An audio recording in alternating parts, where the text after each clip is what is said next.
नमस्कार. मी आरती गुप्ते. अभिवाचन आरतीचं ह्या माझ्या चॅनेलवर तुमच्या सर्वांचं खूप खूप स्वागत. आज मी तुमच्या समोर नीला ठोसर यांनी लिहिलेला एक अतिशय वास्तवदर्शी लेख सादर करत आहे. पण त्यापूर्वी आपली महत्वाची सूचना की जर आजचा लेख आवडला तर जरूर एक छोटासा लाईक, कॉमेंट आणि जर अजून सबस्क्राईब केलं नसेल किंवा काही कारणाने सबस्क्राईब करायचं राहिलं असेल तर जरूर सबस्क्राईब करा. वाटल्यास लेख शेअर सुद्धा करा तुमच्या फ्रेंड सर्कलमध्ये. तर लेखिका आहेत नीला ठोसर. ऐकूया. लेखाचं शीर्षक आहे वास्तव. नकोय पण नाकारताही येत नाही. आज पुन्हा मार खाऊन आलीस ना? कपाळाला लागलंय, हात सुजलाय, अगं अंग गरम लागते. काम तरी कसं करशील बरं?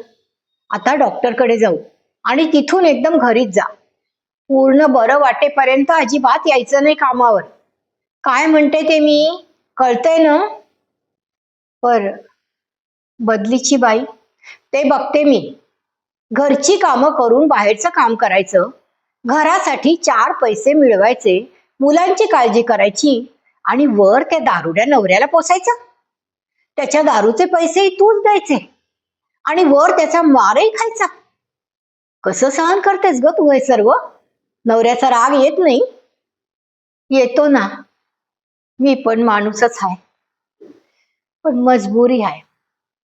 कसली मजबुरी आता बाई? तुम्हाला कल्पना नाही आमच्या वस्तीची. दारुड्या असला तरी माझ्या गळ्यातल्या काळ्या पोतीचा आधार आहे तो. ही काळी पोत गळ्यात नसेल ना तर वस्तीतली गिधाडं चारी बाजूनी लचके तोडतील माझे. अब्रूनी जगूही देणार नाहीत. त्यापेक्षा त्याचा एकट्याचाच मार खाल्लेला बरा. दारुड्या असला तरी त्याला सांभाळायला हवा, माझ्यासाठी आणि माझ्या लेकीसाठी. तिचं बोलणं ऐकलं आणि मनात आलं, किती दूर आहोत आपण वास्तवापासून. स्त्रियांच्या बाजूने कायदे आहेत पण स्त्रियाच त्याचा फायदा घेत नाही. म्हणजे असं बोलणं ठीक आहे, पण असं वास्तव आणि कायदे ह्यातली दरी किती खोल आहे बरं. दुसरं उदाहरण, तुला भास्कर रावांचे हे बाहेरचे प्रकरण कळल्यावर राग नाही आला? आला ना. अगं मीही स्त्रीच आहे ना. मग घटस्फोट द्यावासा नाही वाटत? वाटतो ना, अगदी रोज वाटतो. ते नजरेसमोरही नको वाटतात. अगं मग का मिरवतेस त्यांच्या नावाचं मंगळसूत्र अजून? हा, मुलांसाठी. मुलांसाठी पळवाट शोधतेस ना काय?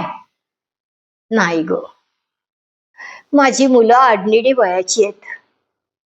मी त्यांना काही खरं कारण सांगूही शकत नाही आणि त्यांना काहीच न सांगता मी त्यांना घेऊन घराबाहेर पडले तर ती ते सहन करू शकणार नाही.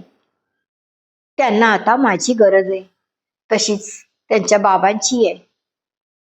त्यांचं त्यांच्या बाबांवर खूप प्रेम आहे ग, आणि त्यांचंही मुलांवर तितकंच प्रेम आहे. मी जर घटस्फोट घेतला ना तर त्यांच्या बाबांनी महिन्यातून एकदा येऊन त्यांना फक्त काही तास भेटणं याचा त्यांच्या मनावर फार मोठा परिणाम होईल. नातेवाईकांच्या, मित्रमैत्रिणींच्या प्रश्नांना त्यांना उत्तरं द्यावी लागतील. त्यांच्या मानसिक निरोगी वाढीसाठी हे योग्य नाही होणार. शिवाय मी घटस्फोट घेऊन, नोकरी करून माझा स्वाभिमान जपेन इतकंच. पण अगदी जरी पोटगी मिळाली तरी सुद्धा मुलांची सध्याची जीवनशैली मी त्यांना नाही देऊ शकणार. आणि नोकरीमुळे माया, प्रेमही पुरेसं नाही देऊ शकणार. मी नोकरीसाठी घराबाहेर राहिले आणि माझं त्यांच्याकडे दुर्लक्ष झालं तर, ती कुठेतरी भरकटली तर, तो धोकाही आहेच ना. सध्या ती आमच्या दोघांच्या प्रेमाच्या सावलीत आनंदात आहे आणि मुख्य म्हणजे सुरक्षित आहे. त्यांनी मला घटस्फोट देच म्हणून सांगितलं, पण मी माझ्या निर्णयावर ठाम आहे. माझ्या मुलांचा आमच्या दोघांच्या प्रेमावर अधिकार आहे आणि माझ्या स्वाभिमानासाठी घटस्फोट घेऊन मी तो त्यांच्यापासून हिरावून घेणार नाही. म्हणून मुलांसमोर हे नवरा बायकोचं नाटक मी सुरूच ठेवणार. अगं, पण मुलं मोठी झाल्यावर हे त्यांना कळेलच ना. त्यांना कळेल तेव्हा कळेल, त्यावेळी त्यांचा तीच निर्णय घेतील. हे सर्व सहन करत राहिले म्हणून त्यांना माझी कीव येईल किंवा कदाचित माझ्या स्वाभिमान शून्यतेचा रागही येईल. ती जाणती होईपर्यंत तरी हा आदर्श पत्नीचा मुखवटा धारण करूनच मला जगावं लागणार. बाप रे, म्हणजे अगदी सुशिक्षित आधुनिक स्त्रीसाठी सुद्धा हा कायदा काहीच उपयोगाचा नाही तर. समाजाची घटस्फोटित स्त्रियांकडे बघण्याची दृष्टी बदलल्याशिवाय नुसते कायदे करून भागायचं नाही.